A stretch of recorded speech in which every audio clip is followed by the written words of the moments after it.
Punjabi cultural council वालों तय दिलों पर भारे मन के नाल स्वागत करते हैं। लेकिन अज की जो पत्रकार बैठक आपां करन जा रहे हैं, उस पत्रकार बैठक दे विच की गल करनी है, वो सोचदे और करदे दिल भी कंबदा है, क्योंकि इसकी शुरुआत हो चुकी है, अंत कोई नहीं है।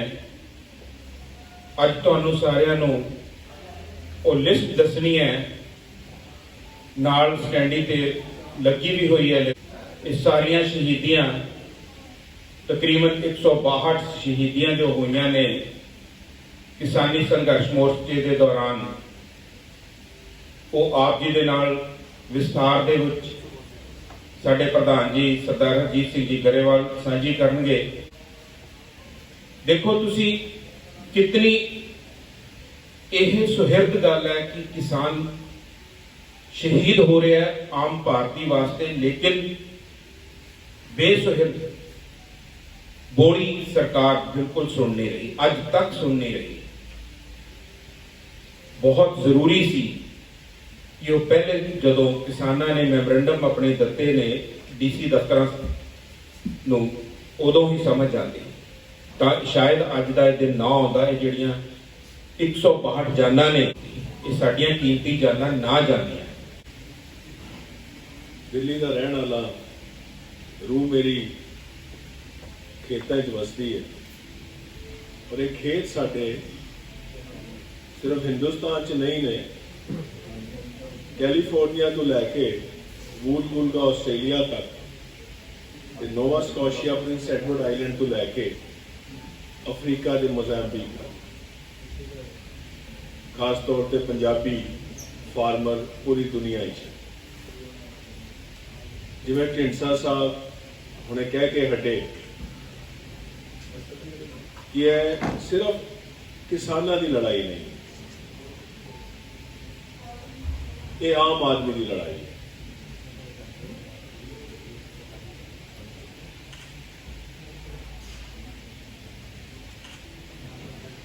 अज पूरी दुनिया के अंदर इस गल की हाहाकार मची हुई है कि असीं कित्थे खड़े हैं। और जिवें एक बार नारा लग्या सी, लाल किले से आई आवाज, सैगल ढिल्लो शाहनवाज। इस मूवमेंट ने भी दसता है कि हर धर्म का किसान इस मूवमेंट में शामिल। पंजाबी कल्चरल काउंसिल वालों ये मुहिम शुरू किया कि जिथे तक लोड़ होएगी, साडी एक लीगल टीम बन चुकी है, जिहड़ी हर पद्धर ते जिहड़े किसानां दे खिलाफ झूठे केस बनाए जा रहे हैं या उन्हां नूं बरगलाया जा रहा है, पंजाबी कल्चरल काउंसिल साडे कौमी प्रधान की हिदायत के अनुसार उन्हां दे केस फ्री लड़ेगी। पंजाबी कल्चरल काउंसिल आप जी सारिਆਂ ਦੇ ਨਾਲ supreme court, high court, district court, civil court, judicial कॉजी जुडिशियल ऑफिसर जिथे लोड़ होएगी असी हाजिर हाँ। असी किसान के पुत हाँ। अज किसानां दी साडे माँ प्यो की मेहनत नाल जी असी वकील, डॉक्टर, इंजीनियर बने हाँ या ब्यूरोक्रेट बने हाँ, पर असी अपनी धरती मां नूं नहीं भुल सकते। इस करके अज असी खड़े हाँ अपने किसान वीरां नाल, लीगली और मॉरल। अज जिहड़े साडे किसान शहीद होए ने, वो परिवारां नाल साडी सिंपैथी नहीं है, साडा एक है। असी उस परिवार के बंदे हैं। जिवें ढिंडसा साहब ने कहा कि असी जनरली असी उन्हां दे भोग विच शामिल नहीं हो सकते, पर उन्हां दी सोच विच शामिल आ, और साडी हर अरदास उन्हां नूं अकाल पुरख के चरणों में निवास बख्शण वाल तुरेगी। वाहिगुरू जी का खालसा, वाहिगुरू जी की फतेह। दोस्तों, अज की प्रेस कॉन्फ्रेंस कोई खुशी लगते नहीं रखी, एक बड़े अफसोस नाल भरे मन नाल आपां तुहाडे विचार आए हुए हैं कि किसान अंदोलन दौरान जो भी शहीदियां हुई उन्हां दी डॉक्यूमेंटेशन जिहड़ी है वो नहीं सी हुई। और अज भी जे तुसी किते मीडिया चों, टीवी तो या अखबारां चों कितों सुनते हो, देखते हो ਤਾਂ 70-80 ਤੋਂ ਵੱਧ ਅੰਕੜਾ ਹਾਲੇ ਤੱਕ ਕਿਸੇ ਕੋਲ ਨਹੀਂ ਹੈਗਾ। ਸੋ ਅਸੀਂ ਇਹ ਜ਼ਿੰਮੇਵਾਰੀ ਚੁੱਕੀ ਕਿ ਇਸ ਨੂੰ ਸੂਚੀਬੱਧ ਕੀਤਾ ਜਾਵੇ। ਮੇਰੇ ਸਾਰੇ ਸਾਥੀਆਂ ਦਾ ਸਹਿਯੋਗ ਹੈ ਇਸ ਦੇ ਵਿੱਚ, ਤੇ ਜੋ ਪ੍ਰਿੰਟ ਮੀਡੀਆ, ਇਲੈਕਟ੍ਰੋਨਿਕ ਮੀਡੀਆ ਜਾਂ ਕੋਈ ਹੋਰ ਸਰੋਤ ਸੀ, ਉਹ ਸਾਰੇ ਸਰੋਤਾਂ ਤੋਂ ਇਹ ਡਾਟਾ ਰੋਜ਼ਾਨਾ ਇਕੱਠਾ ਹੁੰਦਾ ਰਿਹਾ। ਤੇ ਜੇ ਮੈਂ ਬਰੀਫ 'ਚ ਤੁਹਾਨੂੰ ਦੱਸਾਂ ਕਿ ਆਮ ਕਰਕੇ ਇਹ ਕਿਹਾ ਜਾਂਦਾ ਰਿਹਾ ਕਿ ਪੰਜਾਬ ਵਾਲਿਆਂ ਦਾ ਹੀ ਆ ਸ਼ੁਰੂ ਤੋਂ, ਫਿਰ ਉਸ ਤੋਂ ਬਾਅਦ ਸਾਨੂੰ ਹਰਿਆਣੇ ਨਾਲ ਜੋੜਤਾ ਕਿ ਪੰਜਾਬ ਤੇ ਹਰਿਆਣਾ ਹੀ ਹੈ। ਤੇ ਜਿੱਥੇ ਪਹਿਲਾਂ ਪੰਜਾਬ ਦੇ ਕਿਸਾਨਾਂ, ਪੰਜਾਬ ਦੇ ਜੱਟਾਂ ਜਾਂ ਸਿੱਖਾਂ ਦੀ ਇਸ ਨੂੰ ਇੱਕ ਸੰਘਰਸ਼ ਦੱਸਿਆ ਗਿਆ, ਪਰ ਉਹ ਵੀ ਨਹੀਂ ਮੈਂ ਤੁਹਾਡੇ ਕੋਲੇ ਸਾਹਮਣੇ ਰੱਖਣ ਲੱਗਿਆ। ਅੱਜ ਕਿਸਾਨ ਅੰਦੋਲਨ 123ਵੇਂ ਦਿਨ ਵਿੱਚ ਸ਼ਾਮਲ ਹੋ ਗਿਆ। 162 ਸ਼ਹੀਦੀਆਂ ਦਾ ਭਾਰ ਹੈ ਇਸ ਅੰਦੋਲਨ ਤੇ, ਔਰ ਸਰਕਾਰ ਦੀ ਅੜੀ ਕਰਕੇ, ਇਹ ਕਾਨੂੰਨ ਵਾਪਸ ਨਾ ਲੈਣ ਕਰਕੇ ਜਿਹੜੇ ਸਾਡੇ ਕਿਸਾਨਾਂ ਨੇ ਇਹ ਸ਼ਹੀਦੀਆਂ ਪਾਈਆਂ, ਉਹਨਾਂ ਦੇ ਵਿੱਚ ਕੁਝ ਖੁਦਕਸ਼ੀਆਂ ਵੀ ਹੋਈਆਂ ਤੇ ਹੁਣ ਤੱਕ 10 ਜਿਹੜੀਆਂ ਹੈਗੀਆਂ ਸੁਸਾਈਡ ਇਹਨਾਂ 123 ਦਿਨਾਂ ਦੇ ਦੌਰਾਨ ਹੋ ਚੁੱਕੀਆਂ। ਤੇ ਜਿਹੜੇ 123 ਦਿਨ ਨੇ, ਇਹਨਾਂ ਨੂੰ ਜੇ ਅਸੀਂ ਲੈ ਕੇ ਚੱਲਦੇ ਹਾਂ ਦੋ ਪੜਾਵਾਂ ਦੇ ਵਿੱਚ। ਇੱਕ ਪੜਾਅ ਸੀਗਾ ਪੰਜਾਬ ਦਾ, ਜਦੋਂ ਪੰਜਾਬ ਦੇ ਦੌਰਾਨ ਮੋਰਚਾ ਚੱਲਿਆ, ਜ਼ਿਲ੍ਹਾ ਪੱਧਰ ਤੇ ਟੋਲ ਬੈਰੀਅਰਾਂ ਤੇ ਔਰ ਰੇਲ ਰੋਕੋ ਅੰਦੋਲਨ। ਉਹ 60 ਦਿਨਾਂ ਦੇ ਦੌਰਾਨ ਜਿਹੜੀਆਂ ਸੀਆਂ ਉਹ 13 ਸ਼ਹੀਦੀਆਂ ਹੋਈਆਂ। ਉਹਨਾਂ ਚੋਂ ਇਹ ਪਹਿਲੀ ਜਿਹੜੀ ਖੁਦਕਸ਼ੀ ਸੀ, ਉਹ ਪਹਿਲੇ ਸ਼ਹੀਦ ਜਿਹੜੇ ਇਸ ਐਜੀਟੇਸ਼ਨ ਦੇ ਹੋਏ ਆ, ਉਹ ਪ੍ਰੀਤਮ ਸਿੰਘ ਅੱਕਾਂ ਵਾਲੀ ਸੀਗੇ ਮਾਨਸਾ ਦੇ, ਤੇ ਜਿਨ੍ਹਾਂ ਦੀ 19 ਸਤੰਬਰ ਨੂੰ ਪਹਿਲਾਂ ਉਹਨਾਂ ਨੇ ਜਿਹੜੀ ਸ਼ਹੀਦੀ ਇਸ ਅੰਦੋਲਨ ਦੀ ਹੋਈ। ਉਸ ਤੋਂ ਬਾਅਦ ਇਹ 60 ਦਿਨਾਂ ਤੋਂ ਬਾਅਦ ਅੰਦੋਲਨ ਦਿੱਲੀ ਦੇ ਬਾਰਡਰਾਂ ਤੇ ਸ਼ੁਰੂ ਹੋ ਗਿਆ 25 ਨਵੰਬਰ ਨੂੰ। ਆਮ ਕਰਕੇ ਸਾਡੇ ਕਿਸਾਨ 24 ਨਵੰਬਰ ਤੋਂ ਹੀ ਪੰਜਾਬ ਤੋਂ ਚੱਲ ਪਏ ਸੀ, ਤੇ ਅਸੀਂ ਇਸ ਨੂੰ 25 ਨਵੰਬਰ ਤੋਂ ਗਿਣਦੇ ਹਾਂ ਕਿ ਜਦੋਂ ਅੰਦੋਲਨ ਦਿੱਲੀ ਦੇ ਬਾਰਡਰਾਂ ਤੇ ਪਹੁੰਚ ਗਿਆ। ਤੇ ਉਸ ਦਿਨ ਤੋਂ ਲੈ ਕੇ ਅੱਜ ਤੱਕ ਜਿਹੜਾ ਇਹ ਅੰਦੋਲਨ ਹੈ, ਉਸ ਦੇ ਦੌਰਾਨ 149 ਜਿਹੜੀਆਂ ਸ਼ਹੀਦੀਆਂ ਹੋਈਆਂ। ਇੱਕ ਸ਼ਹੀਦੀ, ਇੱਕ ਖੁਦਕਸ਼ੀ ਪੰਜਾਬ 'ਚ ਹੋਈ ਸੀ ਪਹਿਲੇ 60 ਦਿਨਾਂ ਦੌਰਾਨ, ਤੇ ਇਹ ਸਾਰੇ ਬਾਰਡਰਾਂ ਤੇ ਸਿੰਘੂ, ਟਿਕਰੀ, ਗਾਜੀਪੁਰ ਦੂਜੇ ਜਿਹੜੇ ਨੇ, ਉੱਥੇ 9 ਜਿਹੜੀਆਂ ਖੁਦਕਸ਼ੀਆਂ ਹੋਈਆਂ ਨੇ, ਜਿਨ੍ਹਾਂ ਦੇ ਵਿੱਚ ਸੰਤ ਬਾਬਾ ਰਾਮ ਸਿੰਘ ਜਿਹੜੇ ਵਾਲੇ ਵੀ ਸ਼ਾਮਲ ਨੇ। ਤੇ ਜੇ ਇਹਨਾਂ ਦੀ ਅੱਗੋਂ ਜ਼ਿਲ੍ਹਾਵਾਰ ਵੰਡ ਕਰੀਏ ਤਾਂ ਉਹ ਮੈਂ ਤੁਹਾਡੇ ਕੋਲੇ ਜਿਹੜਾ ਨਕਸ਼ਾ ਲੱਗਿਆ ਹੋਇਆ ਇਹ ਪਰਸੋਂ ਤੱਕ ਦਾ ਹੈ, ਪਰ ਮੈਂ ਤੁਹਾਨੂੰ ਅਪਡੇਟ ਕਰ ਦੇਵਾਂ ਇਸ ਦੇ ਵਿੱਚੋਂ। ਹੁਣ ਤੱਕ ਸੰਗਰੂਰ ਜ਼ਿਲ੍ਹੇ ਦੇ ਸਭ ਤੋਂ ਵੱਧ ਕਿਸਾਨਾਂ ਦੀ ਜਿਹੜੀ ਹੈ ਉਹ ਸ਼ਹੀਦੀ ਹੋਈ ਹੈ। 22 ਕਿਸਾਨ ਸੰਗਰੂਰ ਦੇ ਨੇ, ਔਰ ਮਾਨਸਾ ਤੇ ਪਟਿਆਲਾ ਦੇ 14 ਕਿਸਾਨ ਨੇ, ਬਰਨਾਲਾ ਦੇ 9, ਬਠਿੰਡਾ ਤੇ ਲੁਧਿਆਣਾ ਦੇ 8 ਕਿਸਾਨ ਨੇ, ਫਤਿਹਗੜ੍ਹ ਸਾਹਿਬ ਤੇ ਫਾਜ਼ਿਲਕਾ ਦੇ 7 ਦੋਨਾਂ ਥਾਵਾਂ ਤੋਂ, ਸ਼੍ਰੀ ਮੁਕਤਸਰ ਸਾਹਿਬ ਤੇ ਅੰਮ੍ਰਿਤਸਰ ਤੋਂ 6 ਕਿਸਾਨ ਨੇ, ਮੋਗਾ, ਹੁਸ਼ਿਆਰਪੁਰ, ਫਿਰੋਜ਼ਪੁਰ ਤੇ ਨਵਾਂ ਸ਼ਹਿਰ ਇਹਨਾਂ ਜ਼ਿਲ੍ਹਿਆਂ ਦੇ 5 ਕਿਸਾਨਾਂ ਦੀ ਸ਼ਹੀਦੀ ਹੈ। ਮੋਹਾਲੀ, ਰੂਪਨਗਰ, ਗੁਰਦਾਸਪੁਰ ਤੇ ਜਲੰਧਰ 3 ਕਿਸਾਨ ਨੇ, ਔਰ ਤਰਨਤਾਰਨ ਦੇ 2 ਕਿਸਾਨ ਸ਼ਹੀਦ ਹੋਏ ਆ। ਇਹਨਾਂ ਦੇ ਵਿੱਚੋਂ ਜਿਹੜੇ 149 ਕਿਸਾਨ ਨੇ ਜਿਹੜੇ ਸ਼ਹੀਦ ਹੋਏ ਆ ਦਿੱਲੀ ਦੇ ਬਾਰਡਰਾਂ ਤੇ, ਜੇ ਅਸੀਂ ਉਹਨਾਂ ਦੀ ਇਕੱਲਿਆਂ ਦੀ ਬਾਈਫਰਕੇਟ ਕਰੀਏ, 13 ਸ਼ਹੀਦੀਆਂ ਪੰਜਾਬ ਦੀਆਂ ਨੇ, ਉਹ ਕਿਉਂਕਿ ਅਸੀਂ ਪਹਿਲੇ 60 ਦਿਨਾਂ ਦੀਆਂ ਗਿਣਦੇ ਹਾਂ, ਉਹ ਤਾਂ ਹੈ ਹੀ ਪੰਜਾਬ ਦੇ ਨੇ। ਉਹਨਾਂ 149 ਦੇ ਵਿੱਚੋਂ ਹਰਿਆਣਾ ਦੇ 9 ਕਿਸਾਨ ਸ਼ਹੀਦ ਹੋਏ ਆ, यूपी ਦੇ 3 ਕਿਸਾਨ ਨੇ, ਤੇ ਮੱਧ ਪ੍ਰਦੇਸ਼ ਦੇ 1 ਕਿਸਾਨ ਸ਼ਹੀਦ ਹੋਇਆ।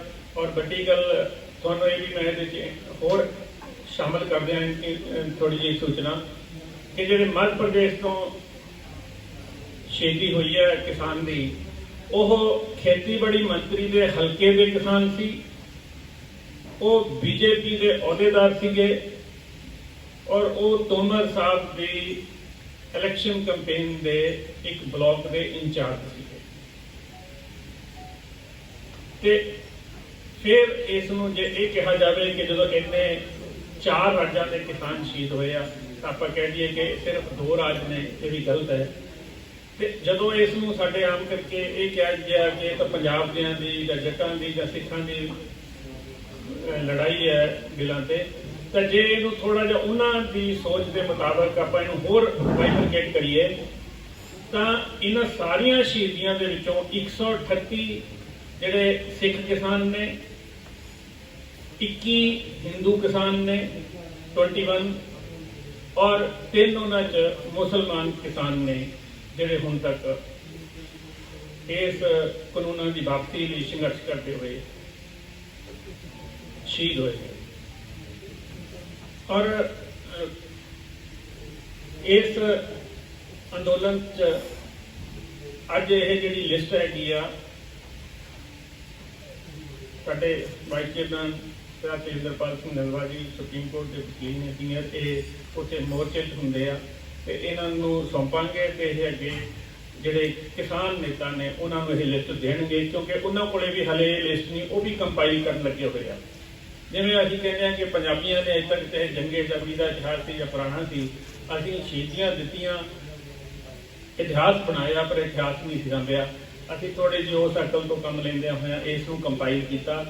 ਅੱਜ ਤੱਕ ਦਿੱਲੀ ਵੀ ਜਿਹੜਾ ਮੋਰਚੇ ਦੇ ਵਿੱਚ ਹਾਲੇ ਤੱਕ 70 ਤੋਂ ਉੱਪਰ ਉਹਨਾਂ ਕੋਲੇ ਗਿਣਤੀ ਨਹੀਂ ਹੈਗੀ, ਨਾ ਹੀ ਇਦਾਂ ਦੀ ਸੋਚੀ ਜਿਹੜੀ ਤਿਆਰ ਕੀਤੀ ਕਿ ਅਸੀਂ ਕਿਸਾਨ ਦਾ ਨਾਂ, ਉਹਦੇ ਪਿੰਡ ਦਾ ਨਾਂ, ਉਸ ਦੇ ਜ਼ਿਲ੍ਹੇ ਦਾ ਨਾਂ ਤੇ ਕਿਸ ਦਿਨ ਉਸ ਦੀ ਸ਼ਹਾਦਤ ਹੋਈ ਹੈ ਉਹ ਵੀ ਲਿਖੀ ਹੈ, ਔਰ ਸ਼ਹਾਦਤ ਕਿਉਂ ਹੋਈ ਹੈ, ਕਿ ਖੁਦਕੁਸ਼ੀ ਕਰਕੇ ਹੋਈ ਹੈ ਤਾਂ ਉਹਦੇ ਨਾਲ ਖੁਦਕੁਸ਼ੀ ਨੂੰ ਵਰਣਨ ਕੀਤਾ। ਤੇ ਇਹਨਾਂ ਲਾਸਟ ਬਸ ਮੈਂ ਬਹੁਤਾ ਸਮਾਂ ਨਹੀਂ ਲੈਣਾ, ਬਸ ਕੋਈ ਲਾਸਟ ਗੱਲ ਹੈ ਕਿ ਇਹਨਾਂ ਸ਼ਹੀਦੀਆਂ ਨੂੰ ਲੈ ਕੇ ਅਸੀਂ ਪੰਜਾਬ ਦੇ ਮੁੱਖ ਮੰਤਰੀ ਜੀ ਕੈਪਟਨ ਅਮਰਿੰਦਰ ਸਿੰਘ ਜੀ ਦਾ ਬਹੁਤ ਧੰਨਵਾਦ ਕਰਦੇ ਹਾਂ, ਜਿਨ੍ਹਾਂ ਨੇ ਇਹਨਾਂ ਸਾਰੇ ਕਿਸਾਨਾਂ ਲਈ 5-5 ਲੱਖ ਦਾ ਇੱਕ ਐਕਸਗ੍ਰੇਸ਼ੀਆ ਗ੍ਰਾਂਟ ਅਤੇ ਹਰ ਪਰਿਵਾਰ ਦੇ ਇੱਕ ਜੀ ਨੂੰ ਨੌਕਰੀ ਦੇਣ ਦਾ ਜਿਹੜਾ ਐਲਾਨ ਕੀਤਾ ਹੈ, ਉਸ ਦੀ ਅਸੀਂ ਪ੍ਰਸ਼ੰਸਾ ਕਰਦੇ ਹਾਂ। ਔਰ ਅਸੀਂ ਇਹ ਵੀ ਮੰਗ ਕਰਦੇ ਹਾਂ ਹਰਿਆਣਾ ਸਰਕਾਰ ਤੋਂ ਕਿ ਜਿਸ ਤਰ੍ਹਾਂ ਹਰਿਆਣੇ ਦੇ 9 ਕਿਸਾਨ ਸ਼ਹੀਦ ਹੋਏ ਆ, ਹਰਿਆਣੇ ਦੇ ਮੁੱਖ ਮੰਤਰੀ ਜੀ ਉਹ ਵੀ ਪੰਜਾਬ ਦੇ ਮੁੱਖ ਮੰਤਰੀ ਜੀ ਤੋਂ ਸੇਧ ਲੈ ਕੇ ਆਪਣੇ ਸਟੇਟ ਦੇ ਵਿੱਚ ਅਨਾਉਂਸ ਕਰਨ ਕਿ ਕਿਸਾਨਾਂ ਨੂੰ ਮਦਦ ਮਿਲੇ। ਇਸੇ ਤਰ੍ਹਾਂ ਹੀ ਉੱਤਰ ਪ੍ਰਦੇਸ਼ ਅਤੇ ਮੱਧ ਪ੍ਰਦੇਸ਼ ਦੇ ਮੁੱਖ ਮੰਤਰੀਆਂ ਤੋਂ ਅਸੀਂ ਮੰਗ ਕਰਦੇ ਹਾਂ ਕਿ ਉਹ ਵੀ ਆਪਣੇ ਰਾਜ ਦੇ ਸ਼ਹੀਦਾਂ ਨੂੰ ਇਸੇ ਤਰ੍ਹਾਂ ਹੀ ਐਕਸਗ੍ਰੇਸ਼ੀਆ ਗ੍ਰਾਂਟ ਅਨਾਉਂਸ ਕਰਨ। ਇਸ ਤੋਂ ਇਲਾਵਾ ਬਸ ਲਾਸਟ ਹੈ ਕਿ ਇਹ ਸਾਰੇ ਨੂੰ ਅਸੀਂ ਕੰਪਾਈਲ ਕਰਕੇ ਜਿਹੜੀ ਇਹ ਲਿਸਟ ਬਣਾਈ ਸੀਗੀ, ਇਹ ਲਿਸਟ ਬਣਾਈ ਸੀ ਪੂਰੇ ਇੰਡੀਆ ਦੀ ਹੈ। ਇਹ ਲਿਸਟ ਅਸੀਂ ਇੱਕ ਚਿੱਠੀ ਲਿਖੀ ਹੈ ਖੇਤੀਬਾੜੀ ਮੰਤਰੀ ਨਰਿੰਦਰ ਸਿੰਘ ਤੋਮਰ ਨੂੰ ਕਿ ਉਹ ਇਸ ਲਿਸਟ ਦੇ ਮੁਤਾਬਕ, ਕਿਉਂਕਿ ਕੇਂਦਰ ਸਰਕਾਰ ਜ਼ਿੰਮੇਵਾਰ ਹੈ ਇਹ ਸ਼ਹੀਦੀਆਂ ਹੋਣ ਲਈ, ਕਿਸਾਨਾਂ ਦਾ ਐਡਾ ਵੱਡਾ ਜਿਹੜਾ ਆਰਥਿਕ ਨੁਕਸਾਨ ਹੋਇਆ ਪਿਛਲੇ 4 ਮਹੀਨਿਆਂ ਤੋਂ, ਉਸ ਲਈ ਕੇਂਦਰ ਸਰਕਾਰ ਨੂੰ ਚਿੱਠੀ ਦੇ ਵਿੱਚ ਅਸੀਂ ਲਿਖਿਆ, ਇਹ ਸੂਚੀ ਭੇਜੀ ਹੈ ਕਿ ਹਰ ਕਿਸਾਨ ਨੂੰ 25-25 ਲੱਖ ਰੁਪਇਆ ਜਿਹੜਾ ਹੈਗਾ ਐਕਸ ਗ੍ਰੇਸ਼ੀਆ ਗ੍ਰਾਂਟ ਕੇਂਦਰ ਸਰਕਾਰ ਦੇਵੇ। ਅਸੀਂ ਮੰਗ ਕੀਤੀ ਹੈ ਤੋਮਰ ਸਾਹਿਬ ਤੋਂ, ਔਰ ਇਹ ਵੀ ਮੰਗ ਦੇ ਵਿੱਚ ਲਿਖਿਆ ਕਿ ਤੁਰੰਤ ਉਹ ਇਹ ਤਿੰਨੋਂ ਖੇਤੀ ਕਾਨੂੰਨਾਂ ਨੂੰ ਰੱਦ ਕਰਕੇ ਸਰਕਾਰ ਕੇਂਦਰ ਕਿਸਾਨਾਂ ਦੇ ਨਾਲ ਬੈਠ ਕੇ ਨਵੇਂ ਕਾਨੂੰਨ ਬਣਾਵੇ ਤਾਂ ਜੋ ਸਰਹੱਦਾਂ ਤੇ ਪਿਛਲੇ 4 ਮਹੀਨਿਆਂ ਤੋਂ ਇਸ ਸੰਘਰਸ਼ ਵਿੱਚ ਲੱਗੇ ਕਿਸਾਨ ਆਪਣੇ ਘਰਾਂ ਨੂੰ ਵਾਪਸ ਆਉਣ ਤੇ ਪੰਜਾਬ ਦੀ ਆਰਥਿਕ ਹਾਲਤ ਹੈ ਜਿਹੜਾ ਉਹ ਵਧੀਆ ਹੋਵੇ, ਉਹ ਸੜਕਾਂ ਤੇ ਬੈਠਣ ਦੀ ਥਾਂ ਆਪਣੇ ਖੇਤਾਂ 'ਚ ਬੈਠਣ, ਆਪਣੀਆਂ ਫਸਲਾਂ ਦੀ ਰਾਖੀ ਕਰ ਸਕਣ ਤੇ ਦੇਸ਼ ਦੇ ਅੰਨ ਭੰਡਾਰਾਂ ਲਈ ਯੋਗਦਾਨ ਪਾਉਣ। ਇਹ ਸਾਡੀ ਕੇਂਦਰ ਸਰਕਾਰ ਤੋਂ ਬੇਨਤੀ ਹੈ। ਜਨਰਲ ਸਾਹਿਬ, ਜਿੰਨੀਆਂ ਮੂਵਮੈਂਟਸ ਚੱਲੀਆਂ ਨੇ ਉਹਨਾਂ ਦੇ ਵਿੱਚ ਕੋਈ ਇਦਾਂ ਦਾ ਅੱਜ ਤੱਕ ਨਹੀਂ ਹੋਇਆ ਹੈਗਾ, ਐਜੀਟੇਸ਼ਨ ਐਡਾ ਵੱਡਾ ਨਹੀਂ ਹੋਇਆ। ਸੋ ਇਹ ਤਾਂ ਲਗਾਤਾਰ ਗਿਣਤੀ ਹੋਰ ਵੱਧਦੀ ਜਾਂਦੀ ਹੈ, ਫਿਰ ਉਹਨਾਂ ਨੂੰ ਇਨਵੈਸਟੀਗੇਟ ਕੀਤਾ ਜਾਊਗਾ ਜੀ। ਹਾਂਜੀ, ਅਸੀਂ ਇਸ ਲਿਸਟ ਨੂੰ ਅਪਡੇਟ ਕਰਦੇ ਜਾਵਾਂਗੇ ਔਰ ਆਪਣੇ ਜਿਹੜੇ ਸਾਡੇ ਮਹਿਬੂਬ ਕਿਸਾਨ ਨੇਤਾ ਨੇ ਦਿੱਲੀ ਬੈਠੇ ਨੇ ਉਹਨਾਂ ਕੋਲੇ ਇਹ ਲਿਸਟ ਅਸੀਂ ਭੇਜਦੇ ਜਾਵਾਂਗੇ, ਉਹਨਾਂ ਨੂੰ ਵੀ ਬੇਨਤੀ ਕਰਾਂਗੇ। ਬਾਕੀ ਦੂਜੀ ਗੱਲ, ਤੁਹਾਡੇ ਮੀਡੀਆ ਰਾਹੀਂ ਅਸੀਂ ਇਹ ਵੀ ਕਹਿੰਦੇ ਆ ਕਿ ਜੇ ਕੋਈ ਕਿਸਾਨ ਰਹਿ ਗਿਆ ਹੋਵੇ, ਮੈਂ ਇਹ ਲਾ ਕੇ ਚੱਲਦਾ ਕਿ ਘੱਟੋ ਘੱਟ 10 ਕਿਸਾਨ ਹਾਲੇ ਉਹਨਾਂ ਦੇ ਨਾਂ ਸ਼ਾਮਲ ਨਹੀਂ ਹੋਏ ਹੋਣਗੇ ਕਿਸੇ ਕਾਰਨ, ਕਿਉਂਕਿ ਅਨਰਿਪੋਰਟਡ ਕੁਝ ਰਹਿ ਜਾਂਦੇ ਆ। 162 ਦੀ ਮੈਂ ਅੱਜ ਦੇ ਦਿਨ ਤੱਕ ਦੀ ਗਿਣਤੀ ਕੀਤੀ ਹੈ ਤੇ ਮੈਨੂੰ ਇਹ ਲੱਗਦਾ ਹੈ ਕਿ ਘੱਟੋ ਘੱਟ 8-10 ਕਿਸਾਨ ਹਾਲੇ ਹੋਰ ਇਸ ਦੇ ਵਿੱਚ ਐਡ ਹੋਣਗੇ। ਤੇ ਜੇ ਕੋਈ ਪਰਿਵਾਰ ਰਹਿੰਦਾ ਹੋਵੇ, ਇਹ ਲਿਸਟ ਅੱਜ ਮੀਡੀਆ ਨੂੰ ਦੇਵਾਂਗੇ, ਇੱਥੇ ਮੀਡੀਆ ਪਬਲਿਸ਼ ਕਰੇ ਆਪਣੇ ਅਖਬਾਰਾਂ ਦੇ ਵਿੱਚ। ਇੱਕ ਮੈਨੂੰ ਇਹ ਵੀ ਬੜੇ ਅਫਸੋਸ ਦੀ ਗੱਲ ਹੈ ਕਿ ਕੁਝ ਮੀਡੀਆ ਜਿਹੜਾ ਹੈ ਉਹ ਕਿਸਾਨਾਂ ਦੀਆਂ ਸ਼ਹੀਦੀਆਂ ਨੂੰ ਥਾਂ ਨਹੀਂ ਦਿੰਦਾ। ਮੈਂ ਵੀ ਇਹ ਜਿਹੜੀ ਤੁਹਾਡੇ ਕੋਲ ਰੱਖੀ ਹੈ, ਸੋਰਸ ਰੱਖੇ ਆ, ਉਹ ਕੁਝ ਅਖਬਾਰ ਨੇ ਜਿਹੜੇ ਬਾਕਾਇਦਾ ਕਿਸੇ ਸ਼ਹੀਦ ਕਿਸਾਨ ਦਾ ਪੂਰਾ ਵੇਰਵਾ ਛਾਪਦੇ ਆ ਤੇ ਕੁਝ ਅਖਬਾਰਾਂ ਨੇ ਉਹ ਵੇਰਵਾ ਵੀ ਨਹੀਂ ਛਾਪਿਆ ਜਾਂਦਾ। ਤੇ ਇਸ ਲਈ ਮੈਂ ਕਿਸਾਨਾਂ ਦੇ ਪਰਿਵਾਰਾਂ ਨੂੰ ਬੇਨਤੀ ਕਰੂੰਗਾ ਕਿ ਉਹ ਜ਼ਰੂਰ ਇਹੋ ਜਿਹੀ ਸੂਚਨਾ ਜਿਹੜੀ ਹੈ। ਇੱਕ ਇਹਦਾ ਹੋਰ ਪਹਿਲੂ ਵੀ ਹੈ ਜੀ, ਕਿਉਂਕਿ ਜਦੋਂ ਕਿਸੇ ਨੂੰ ਨੁਕਸਾਨ ਦਾ ਕੀਤਾ ਜਾਂਦਾ ਵਾ ਜਾਂ ਕਿਸੇ ਦੇ ਖੁਦਕੁਸ਼ੀ ਹੋ ਜਾਂਦੀ ਆ ਜਾਂ ਮਤਲਬ ਉੱਥੇ ਸ਼ਹੀਦੀ ਪਾਈ ਜਾਂਦੀ ਹੈ, ਕਿਉਂਕਿ ਪੁਲਿਸ ਉਹਦੇ ਤੇ ਕਾਰਵਾਈ ਕਰ ਦਿੰਦੀ ਆ। ਲੇਕਿਨ ਇਸ ਇੰਨੀਆਂ ਮੌਤਾਂ ਦੇ ਤੁਸੀਂ ਜ਼ਿੰਮੇਵਾਰ ਜਿਹੜੇ ਲੋਕਾਂ ਨੂੰ ਮੰਨਦੇ ਹੋ, ਉਹਨਾਂ ਤੇ ਪਰਚਾ ਹੋਣਾ ਚਾਹੀਦਾ ਕਿ ਨਹੀਂ? ਵਕੀਲ ਸਾਹਿਬ, ਇਸ ਤਰ੍ਹਾਂ ਇੱਕ ਸੁਸ਼ਾਂਤ ਸਿੰਘ ਰਾਜਪੂਤ ਤੇ ਜਿਹੜਾ ਤੁਸੀਂ ਸਾਰੇ ਮੀਡੀਆ ਨੇ ਕੇਸ ਬਹੁਤ ਸੋਹਣੇ ਤਰੀਕੇ ਨਾਲ ਕਵਰ ਕੀਤਾ ਹੈ, ਉਹਦਾ ਪੱਖ ਇਹ ਹੈ ਕਿ abetment of suicide is a crime. ਕਿਸੇ ਨੂੰ ਐਸੇ ਹਾਲਾਤ ਪੈਦਾ ਕਰ ਦੇਣੇ ਆਲੇ ਦੁਆਲੇ, ਜਿਵੇਂ ਖਾਸ ਤੌਰ ਤੇ ਅਸੀਂ ਦੇਖਦੇ ਹਾਂ ਉਹ ਪਰਚਾ ਦਾਖਲ ਹੁੰਦਾ ਜਿਵੇਂ ਤੁਹਾਡਾ ਸਵਾਲ ਹੈ। ਔਰ ਇਹ ਕਮਾਲ ਦੀ ਗੱਲ ਹੈ ਕਿ ਜੋ ਮੈਂ ਸੋਚ ਰਿਹਾ ਸੀ, ਜੋ ਅਸੀਂ ਸੋਚ ਰਹੇ ਹਾਂ ਪਿਛਲੇ 3 ਦਿਨਾਂ ਤੋਂ, ਉਹ ਤੁਹਾਡੇ ਮੁਖ ਤੋਂ ਨਿਕਲਿਆ। ਸਾਡਾ ਨੈਕਸਟ ਸਟੈਪ ਇਹ ਹੈ ਕਿ ਅਸੀਂ ਇੱਕ ਤਿਆਰੀ ਕਰ ਰਹੇ ਹਾਂ ਇਸ ਤਰ੍ਹਾਂ ਦੀ FIR ਪ੍ਰੀਪੇਅਰ ਕਰਨ ਦੀ, ਜਿਹਦੇ 'ਚ ਅਸੀਂ ਸਰਕਾਰ ਨੂੰ ਪਾਰਟੀ ਬਣਾਵਾਂਗੇ ਜਾਂ ਐਸੇ ਹਾਲਾਤ ਪੈਦਾ ਕਰਨ ਲਈ, ਕਿਉਂਕਿ ਜਿਹੜਾ ਸੋਸ਼ਲਿਸਟ ਕਨਸਟੀਟਿਊਸ਼ਨ ਆਫ ਇੰਡੀਆ ਹੈ ਉਹ ਸਭ ਦੀ ਸੇਫਟੀ ਦੀ ਗਾਰੰਟੀ ਲੈਂਦਾ, ਔਰ ਉਹ ਭਾਵੇਂ ਕਿਸਾਨ ਮੇਰਾ ਵੀ ਬਾਰਡਰ ਤੇ ਸ਼ਹੀਦ ਹੋ ਰਿਹਾ ਹੈ ਜਾਂ ਜਿਹੜੇ ਇਲਾਕੇ ਸ਼ਹੀਦ ਹੋ ਰਿਹਾ ਹੈ, it is the prime duty of the government of India under ਦੀ ਓਥ ਵਿਚ ਦੇ ਟੇਕ S when they swearing in ceremony ਜਾਂਦੇ ਹੈ, ਉਹ ਕਰਦੇ ਹੈ। if they can't protect farmers or their lives, they have no right to be on this seat.